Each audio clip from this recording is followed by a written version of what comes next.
how Sir Richard of the Lea paid his debt. The long highway stretched straight on, grey and dusty in the sun. On either side were dyes full of water bordered by oriels, and far away in the distance stood the towers of Emmet Priory with tall polar trees around. Along the causeway rode a knight with a score of stout men-at-arms behind him. The knight was clad in a palette, long robe of grey serge, gathered in at the waist with a broad leathern belt, from which hung a long dagger and a stout sword. But though he was so plainly dressed himself, the horse he rode was a noble barb, and its trappings were rich with silk and silver bells. So thus the band journeyed along the causeway between the dykes, till at least they reached the great gate of Emmet Priory. There the knight called to one of his men and bade him knock at the porter's lodge with the heft of his sword. The porter was dozing on the bench within the lodge, but at the knock he rose himself and opened the wicket, came hobbing forth and greeted the knight, while a tame starling that hung in a wicker cage within peeped out. In kilo quis, such being the words that the poor old lame porter had taught him to speak. Where is thy prior? Asked the knight of the old porter. He is at meat, good knight, and he looketh for thy coming, quoth the porter. For if I mistake not, thou art Sir Richard of the Lea. I am Sir Richard of the Lea. Then I will go seek him forthwith, said the knight. But shall I not send thy horse to stable? Said the porter. By Our Lady, it is the noblest nag and the best harnessed that ever I see in all my life before. And he stroked the horse flank with his palm. Nay, quoth Sir Richard, the stables of this place are not for me, so make way, I pray thee. So saying, he pushed forward, and the gates being opened, he entered the story courtyard of the priory, his men behind him.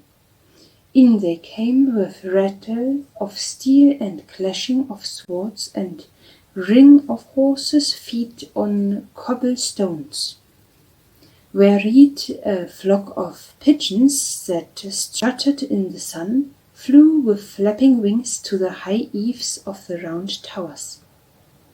While the knight was riding along the causeway to Emmet, a merry feast was toward in the refectory there.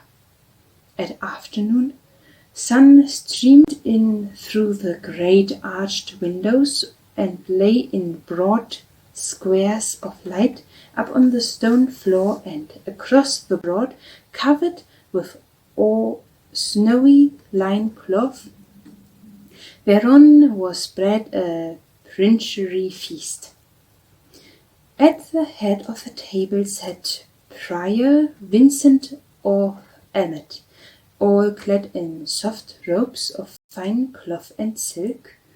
On his head was a black velvet cap picked out of gold, and around his neck hung a heavy chain of gold, with a great locket pendant therefrom.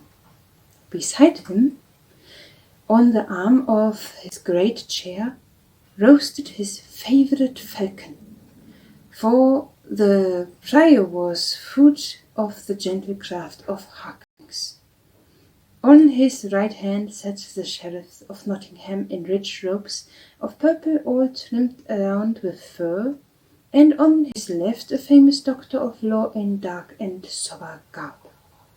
Below these sat the high cellarer of Emmet and others, chiefs among the brethren. Yeast and laughter passed around, and all was as merry could be. The wizened face of a man of law was twisted into a wrinkled smile, for in his porch were 80 golden angels that the prior had paid him in fee for the cast betwixt him and Sir Richard of the Lea. Helene, the learned doctor, had been paid beforehand, for he had not overmuch trust in the holy Vincent of Emmet, quoth the Sheriff of Nottingham. But thou art sure, Sir Prior, that thou hast the lands so safe? Ay, marry, said Prior Vincent, smacking his lips after a deep draught of wine. I have kept a close watch upon him, albeit he was unaware of the same. I know right well that he hath no money to pay me withal. Ay, true, said the man of the law in a dry, husky voice. His land is surely for faith if he cometh not to pay, but, Sir Prior, thou must get a release beneath his sign manual, or else thou canst not hope to hold the land without trouble from him.